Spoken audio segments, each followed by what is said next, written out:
Assalamualaikum warahmatullahi wabarakatuh. Nama saya Miftahul Jannah, NIM saya 1928042046. Di sini saya diberikan tugas dari Ibu Dr. Haja Syansida MPD dari mata kuliah Profesi Keguruan. Judul yang saya angkat di sini yaitu kekerasan dalam dunia pendidikan akibat runtuhnya nilai moral. Undang-Undang Republik Indonesia Nomor 20 Tahun 2003 Sistem Pendidikan Nasional, pengertian pendidikan yaitu usaha sadar dan terencana untuk mewujudkan suasana belajar dan proses pembelajaran agar peserta didik secara aktif mengembangkan potensi dirinya untuk memiliki kekuatan spiritual keagamaan, pengendalian diri, kepribadian, kecerdasan, akhlak mulia, serta keterampilan yang diperlukan dirinya, masyarakat, bangsa, dan negara. Moral merupakan suatu peraturan yang sangat penting ditegakkan pada suatu masyarakat karena menjadi suatu rambu-rambu dalam kehidupan serta pelindung bagi lingkungan tersebut. Bila orang membicarakan moral seseorang, maka yang dibicarakan ialah kebiasaan, tingkah laku atau perbuatan orang atau kelompok masyarakat. Moralisasi dimaksudkan usaha menyampaikan ajaran-ajaran moral tersebut sehingga aturan-aturan tingkah laku dan perbuatan yang telah disepakati oleh seluruh masyarakat untuk dihayati dan dilestarikan oleh anggota masyarakat maupun penerusnya, maka hal-hal yang dianut dan dijadikan aturan tingkah laku tersebut dinamakan nilai moral. Dijadikan aturan tingkah laku karena manusia yang terjadi bisa saja jadi faktor. Nilai moral misalnya faktor hati nurani. Secara fenomena ini realitas kehidupan bahwa manusia selalu menunjukkan pertimbangan-pertimbangan dalam kehidupannya. Misalnya manusia memiliki semacam pilihan atau menegakkan pilihan-pilihan tersebut dan melakukan keputusan yang dipilihnya. Nah, adapun tujuan yang harus kita petik dari kasus ini yaitu 1. Mengetahui teori apa saja yang mendukung kasus tersebut, dan yang kedua, mengetahui solusi dari kasus tersebut. Nah, adapun teori dari kasus ini yang pertama yaitu teori belajar humanistik. Teori belajar humanistik ini berusaha memahami perilaku belajar dari sudut pandang pelakunya, bukan dari sudut pandang pengamatnya. Tujuan utama para pendidik adalah membantu peserta didik untuk membangun dirinya, yaitu membantu masing-masing individu untuk mengenal diri mereka sendiri sebagai manusia yang unik dan membantu dalam mewujudkan potensi-potensi yang ada dalam diri mereka. Tokoh-tokoh teori belajar humanistik. Menurut Carl R. Rogers dalam hadis 2006-71, kurang menaruh perhatian kepada mekanisme proses belajar. Belajar dipandang sebagai fungsi keseluruhan pribadi mereka, bahwa belajar yang sebenarnya tidak dapat berlangsung bila tidak ada keterlibatan intelektual maupun emosional peserta didik. Oleh karena itu, menurut teori belajar humanisme, bahwa motivasi belajar harus bersumber pada diri peserta didik.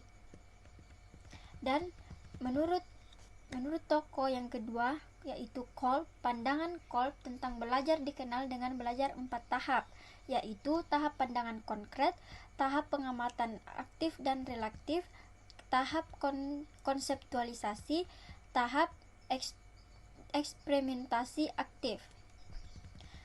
Yang kedua, prinsip-prinsip teori belajar humanistik. Pendekatan humanistik menganggap peserta didik sebagai a whole person atau sebagai suatu kesatuan.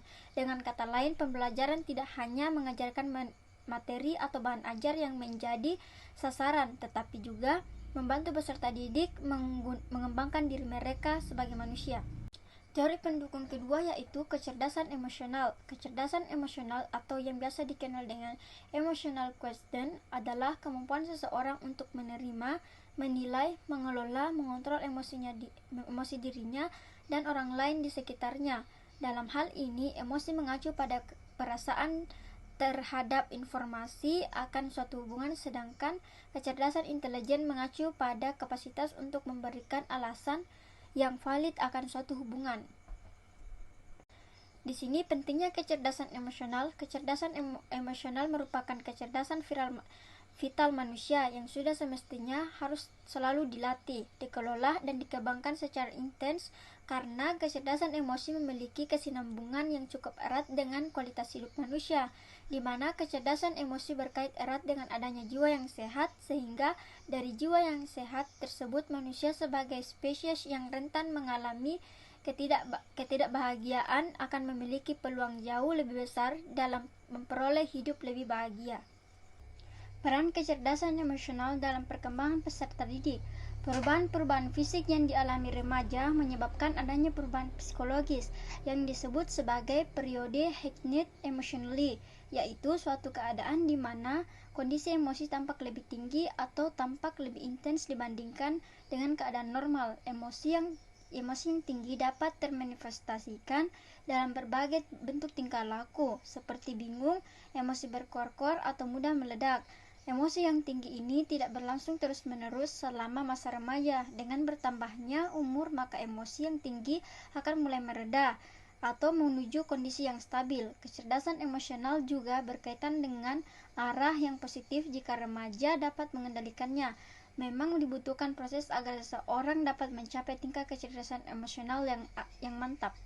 Adapun di sini estimasi solusi dari kasus ini, yaitu di sini perlunya peran guru dan sekolah untuk mengajarkan siswanya soal bagaimana mereka harus berperilaku, bergaul dengan sesama, sopan santun, serta berperilaku positif lainnya. Siswa juga harus diberi pemahaman bahwa jika mereka melakukan perbuatan melanggar hukum, mereka akan mendapatkan dampaknya, baik dampak hukum maupun sosial. Perlunya ada mata pelajaran seputar budi pekerti yang fokus mengajarkan bagaimana siswa berperilaku. Kurikulum pendidikan di Indonesia harus sudah mulai kembali kepada pembentukan soft skill dan pengembangan karakter. Sementara bagi para guru, mereka juga harus memahami berbagai aturan seputar perlindungan anak, sehingga mereka tidak lagi melakukan kekerasan atau perbuatan negatif lain pada siswa. Para guru juga harus sadar akan tanggung jawabnya mendidik siswa, bukan semata-mata menjelaskan pekerjaan mengajarkan mata pelajaran. Saat siswa di sekolah, berarti orang tua itu menitipkan anaknya agar pendidik dan terlindungi selama jam sekolah, sehingga hal-hal negatif harusnya tidak terjadi di sekolah. Guru juga harus melakukan kontrol ketat terhadap siswanya. Yang perlu ditekankan, guru juga harus berperan sebagai pelindung siswa agar tidak jadi korban atau pelaku perbuatan negatif.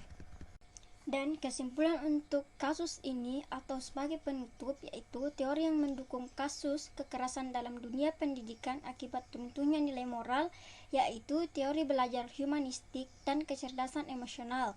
Yang kedua, solusi dari kasus tersebut perlunya peran guru dan sekolah. Siswa diberi pemahaman tentang dampaknya apa yang dilakukan terhadap guru.